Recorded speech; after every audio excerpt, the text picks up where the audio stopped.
What up, what up? Good morning, good afternoon, good night, for wherever you are. I recently did an interview with my financial advisor, and he was just dropping some gems, so I want to share and get this out here for my community. If you have never talked to a financial advisor about wealth building strategies, then you definitely want to look at this interview so that you can know what questions you should be asking when it comes to planning for your financial future, and also how you can start leaving an inheritance for your children. So let's not be selfish here. You got to start thinking about the life your kids are gonna live. So yeah, it's just something to think about. It's really important. Check out the interview. If you have any commentary or anything to ask, then of course go on to, you can put it in the comment section below. And I'm gonna make sure to put his information so that you can follow up with him. So this is the US, so I think he even does advising abroad. But those are just questions you can ask them yourself. So I appreciate you actually taking the time to speak with me. So I met you at a seminar, and what stood out for me was just the financial clarity that you gave when it came to protecting your assets and just securing your financial future after big life changes. So I remember, I think the seminar was talking about divorces, what happens after that, and also death, so life insurance and et cetera. So I didn't want to just keep this information to myself. I felt it was necessary to share with my other friends and people that will be interested in this type of content. So I kind of just want you to, just do your thing and just explain to my generation. I'm 32, so yeah, I guess the millennials, what you should be thinking about when it comes to securing your financial health, generational wealth, what that all means, and just avenues that vehicles that can get you to that position. So you are Nigerian, and everyone knows that Nigerians love money, but I feel with you was a little bit different than just having money. How did you come into, I guess, the field that you're in as far as financial literacy, really thinking about financial planning and services? Well, certainly, thank you again for inviting me for this podcast. I wanted to go into the origins of how I started in the financial services industry. It was a personal thing for me. I recall, I think it was right about 2005, and I had just sold a property, my residential property in Alexandria, Old Town, and the returns on that sale, I poured all into the financial sector with a stockbroker. I literally came out losing my shirt. And I said to myself, there's going to be a better way to be able to participate in the financial industry and not lose your entire savings. Research led me on to joining a firm. I think it was Reginald was with MetLife, the financial arm, the distribution arm of MetLife. And this was around 2015. That's how my journey started in the financial sector. Okay, but prior to that, I had also been a strong advocate for small businesses along that term as well. But literally, I was basically helping small businesses to structure their capabilities and present them to the federal government agencies that is most likely will purchase their goods or services. So in essence, I was structuring companies' financial capabilities. But after the incident of the loss to me personally, I decided, okay, I can transfer the skill set to individuals. And that's what fast forward led me to focusing in working with individuals in the financial sector. Yeah. I see. So one a story that comes to my mind was when I was a kid. I remember. So my dad was a nurse, and he worked in the hospital. Both my parents were nurses, and they worked in the hospital all the time. And I remember he used to tell me, he was like, "Okay, get a job in the medical field. You're always going to have money, but also, Tony, you need to make sure that you have a business. You need to work for yourself. You can't work for anyone all their lives." So, I mean, as a kid, I think I was like about 8 years old. Right. And I'm like, at that time, I was like, why would I want to work for myself and have this to stress about making money when I could just work for someone? So that was my first introduction to, I guess, entrepreneurship, business, which eventually means financial security. Right. That's what my dad instilled in me, maybe subconsciously, but now when I look back, I'm like, oh wow, I didn't think this will ever happen. Right. So in your case, you grew up in Lagos State, right? That is correct. Okay. Born and bred in Lagos. Okay. What, like, did your parents have any influence as far as the direction you wanted to move in life? Or were they just hardworking and just say, hey, just go to school and that's it? Or, I mean, was there anything that you felt really kind of got your brain thinking about possibilities of where you're at now? Well, let me put it this way. I think you and I have a common upbringing, fundamentals in terms of what our parents wanted us to be. In my case, my parents, or my dad specifically, always wanted me to be a lawyer, an attorney. But unfortunately, that wasn't the path that I had for myself. At a younger age, though, which is something that I look at quite differently. It's always good to make sure that our younger ones understand the importance of education. But I also frown at the point where we want to pigeonhole them, narrow them into a specific area that might not be their course in the future. Yeah. But no, to answer your question, I didn't have an earlier upbringing regarding a path to financial services. Yeah. Okay. This is something that I eventually turned to. Hey, as long as we make a way and we're successful, that's the most important thing. That's what makes our parents happy. Right. So I was looking at your resume that you sent to me, or your CV that you sent to me, and I mean, it's a lot of accomplishments that I see. Two areas that stood out to me was, I guess, your company EGI and Prudential, which you work for now. Right. And then also your title as a certified international business development strategist. Can you explain, I guess, how you started EGI, or how you got into Prudential? How you find out about it, and then also what that title means. I never heard that title before. Well, it's the chief strategist. It's another way of saying head of business development organization, which is, I just wanted to keep it simple. EGI essentially was a platform that I utilized in. I remember I was talking about what I did for SME, small, medium enterprises, and specifically in the area of federal government contracting here in the States. So at some point, the conversation started with my clients back then about the opportunities globally. So I had, for example, IT firms who were small companies that are doing very well in the U.S. market. But I also realized that there were opportunities for them reaching out globally, especially during the times of the up-and-coming markets, such as Brazil, China, South Africa.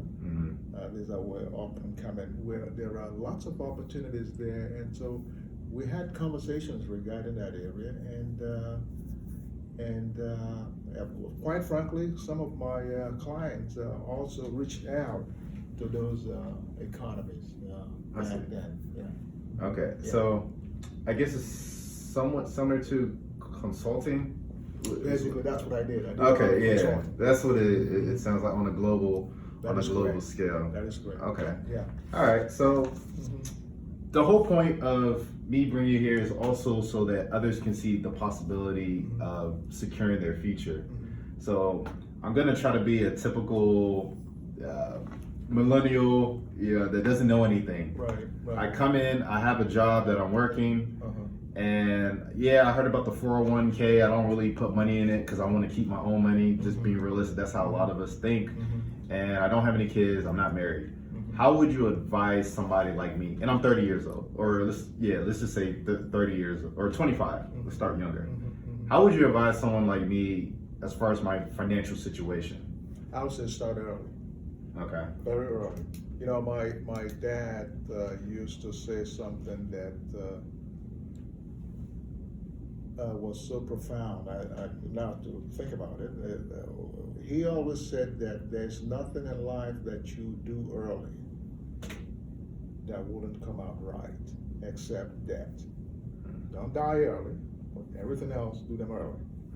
Okay. Having said that, though, I have, the importance of starting early is when you think about putting things aside for retirement or rainy days, you have to also match that with the fact that investment is not a sprint. It's a marathon. It's a long term. In order for you to maximize the return from investment, you have to take a long term approach. It's important. Yeah. So I will say, understand what your goals are, what objectives, the things you want to accomplish. Okay. And number one, look at your risk tolerance. And if you start young, you shouldn't have concern about risk tolerance, because whatever happens, things will always adjust itself because you have a long-term view. We currently are seeing what is happening due to the coronavirus, how is it impacting the market. But one thing that the market is not interested in is what do you call it? Once you have a situation where there's uncertainty, okay, and this coronavirus is creating uncertainty for the market. But eventually, things will calm down. It will correct itself. So, and that's why it's important, because when you start early, you will see all the ups and downs over a long period of time, and so eventually you will reap the benefits of staying long in the market, and it impacts everything.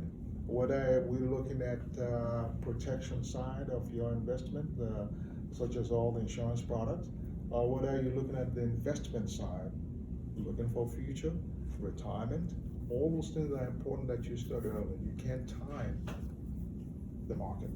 So, is this information that other cultures practice that you've seen in your career, as far as just investing and starting early? Like, what are like an example of what you've seen in your time doing this? Well, I'm glad you asked that question, because one of the things that my main objective in this industry is to be able to share information, especially with young folks such as yourself, within our community. And that's very important, because as I practice this business, I see the difference of what happens in our community as opposed to other communities. And I see the point that you made earlier, starting early, is important. Other communities put that highly in mind. That's the cornerstone of what they do. Which communities are you talking about? Well, we have other, like the Caucasian communities, we have the Asian community, the Korean community specifically. I tell you a story about that, and that's a few months back, I had delivered a death claim of a life insurance policy. I had a check of $1.5 million that I was delivering to this client from the Korean community. So they had lost in the debt in the family. So that debt claim was for that amount. And so when I reflect back and compare such situation with what happens in our community when somebody passes away, well, we get around in good faith, contribute money, a couple of $100 here and there, but when you compare the total sum of what we have in terms of this specific situation as compared to me delivering a debt claim check of $1.5 million. See the difference? Mm-hmm. All right. So it's something that they understand in that community, the importance of life insurance policy, okay? Which we do not very much understand the impact of that. Mm-hmm. And so when you look at that, you understand the reason why generations upon generation wealth is passed on, because the proceeds from such debt claim will do a whole lot, not only for that family, but also for that community at large. So it's important, things such as life insurance policy, that we revisit that product, that service, and be able to understand the impact that it makes in our communities. Okay. Yeah. So one thing that comes to mind, I know it's not just me, but when we think, so when we hear money, we're talking, let's just say, Nigerians. Mm-hmm. When you say 1.5 million, the first thing that comes to mind is, oh man, that's a lot of money. Mm-hmm. I will never reach to that tier of just financial wealth. It goes into the notion that you need a lot of money in order to invest and or just create a way to make that much money. So I kind of want you to explain, how easy is it to secure something like that, and like what proven vehicles should we be focusing on to get there? So I guess to even make it simpler, when I hear $1.5 million, I think it's not typical for me to ever see it in my life. And then it stops there. Is there another way of thinking that we should be inhibiting in order to not create this glass ceiling for ourselves? Right. And if so, if there is a method, what are the proven strategies to get there at my age? Let's say 20, if I'm 25. Right. What should I start doing? What vehicles should I be looking into invest? I don't have that much capital. I don't have that much money. I just came out of college. How can I go about it? Great question, Tony. First of all, I'll say if you're employed and there are benefits that is entailed to your employment, i.e. such as your 401k plan, you want to make sure that you look very seriously into that plan, see the details of the plan, find out if your company is matching the contributions that goes into the 401k plan, and make sure that you match whatever the contribution. Most companies do about 4%, 5% plus. And so if your firm, if your employer is contributing 4% to your retirement 401k plan, then you must contribute minimum that 4%. So anything less than that, you'll be leaving money on the table. That's important. Number one. Number two, we talked about life insurance policies. Life insurance policies used to be something that you got because you love someone or you love something. That's not the case anymore. A life insurance policy actually has things which we call the living needs benefit, meaning that you can actually reap the benefit of your life insurance policy.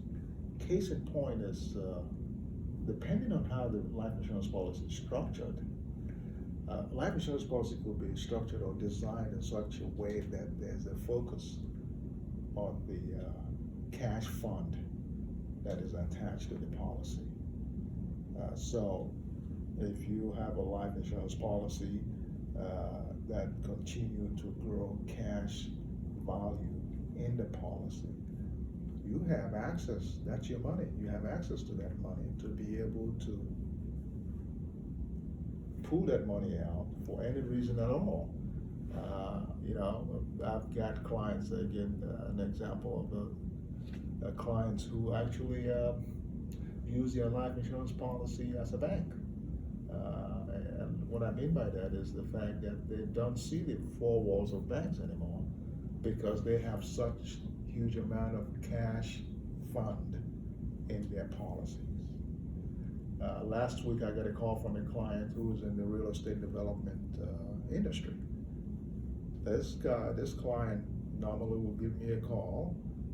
Reg, I need about $75,000. I've got a project, a property that I'm trying to work on and flip in about 3 months. Okay, I will pick up the phone and call Prudential.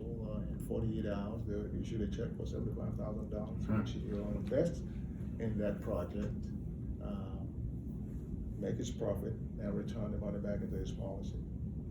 So I've got clients who literally don't see the four walls of banks anymore, but use their life insurance policy cash fund to do their business.